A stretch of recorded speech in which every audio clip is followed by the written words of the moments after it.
बेबाक बात में आपका स्वागत है। आज हम एक बेहद अहम मुद्दे पर चर्चा करेंगे जो नीट यूजी परीक्षा 2025 और इसके ऑफलाइन मोड में आयोजित किए जाने के निर्णय से जुड़ा हुआ है। यह कदम क्यों विवादों में, इसका प्रभाव क्या हो सकते हैं और क्या यह हमारे शिक्षा तंत्र को सही दिशा में ले जा रहा है या नहीं। आइए अब हम इस जरूरी मुद्दे पर विस्तार से बात करते हैं। दोस्तों, पिछले कुछ वर्षों से हमने देखा है कि कैसे परीक्षाओं में पेपर लीक की घटनाएं शिक्षा तंत्र को झकझोर कर रख देती हैं। 2024 में नीट यूजी परीक्षा में हुई गड़बड़ियों के बाद सुप्रीम कोर्ट ने एक उच्च स्तरीय समिति गठित की थी। इस समिति ने सुझाव दिया था कि परीक्षा को कई सत्रों में आयोजित किया जाए और इससे ऑनलाइन मोड में शिफ्ट किया जाए। इसके बावजूद नेशनल टेस्टिंग एजेंसी एनटीए ने 2025 में परीक्षा को ऑफलाइन मोड में ही आयोजित करने का निर्णय लिया है।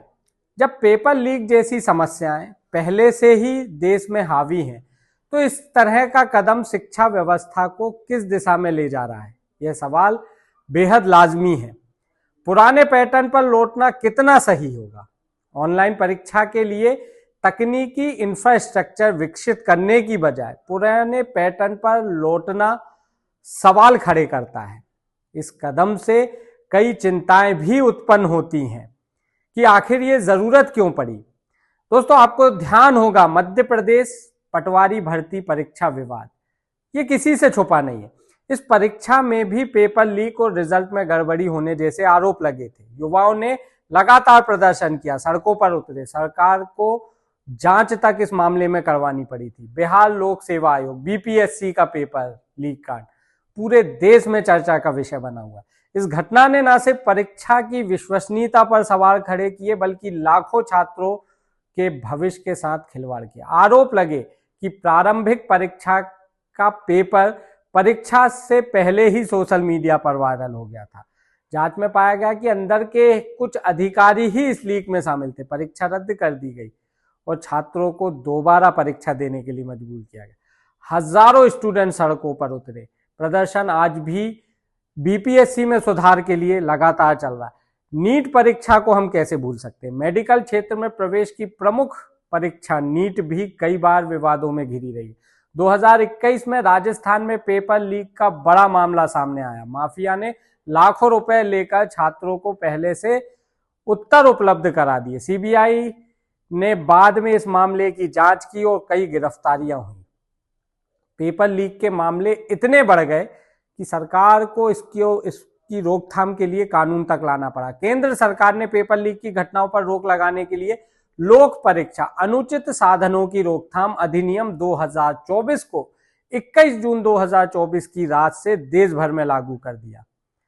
इन घटनाओं से क्या हमने कोई सबक लिया? जब सुप्रीम कोर्ट द्वारा उच्च स्तरीय समिति ने ऑनलाइन मोड को लागू करने का सुझाव दिया था, तो इस पर विचार क्यों नहीं किया गया? इसे लागू ना करना एक प्रतिगामी कदम नहीं लगता है?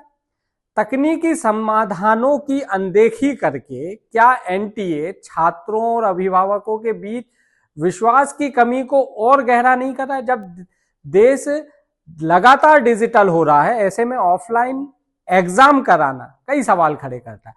विपक्ष अक्सर ईवीएम जैसे मुद्दों पर सवाल उठाता है जो तकनीकी समाधानों की विश्वसनीयता पर प्रभाव डालते हैं। ऐसे में ऑफलाइन मोड पर लौटना न केवल तकनीकी प्रगति को पीछे ले जाएगा, बल्कि छात्रों और अभिभावकों को यह संदेश भी देगा कि हमारी प्रणाली समस्याओं का सामना करने के लिए पर्याप्त रूप से सक्षम नहीं है। एक बार जब ऑनलाइन इंफ्रास्ट्रक्चर का निर्माण हो जाए तो यह लंबे समय से अधिक किफायती और सुरक्षित साबित होता है। ऑफलाइन मोड पर लौटने से संसाधनों का दुरुपयोग होता है, ये एक बड़ा सवाल है।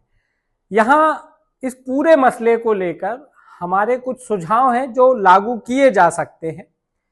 इनके बारे में भी एक बार सोचा जाना चाहिए। परीक्षा OMR सीट पर ली जाए, लेकिन प्रश्न पत्र केवल कंप्यूटर स्क्रीन पर उपलब्ध हो। परीक्षा के प्रश्न पत्र को तैयार करने और अंतिम रूप देने के लिए एक स्वतंत्र कमेटी बने जो परीक्षा से ठीक 24 घंटे पहले 10 सेट में से किसी एक को चुने। प्रश्न पत्र को एंड टू एंड एन्क्रिप्शन के माध्यम से परीक्षा केंद्रों पर केवल परीक्षा से 15 मिनट पहले भेजा जाए। किसी भी गड़बड़ी के लिए जिम्मेदारी तय करने के लिए यह कमेटी पूरी तरह से जवाबदेह हो।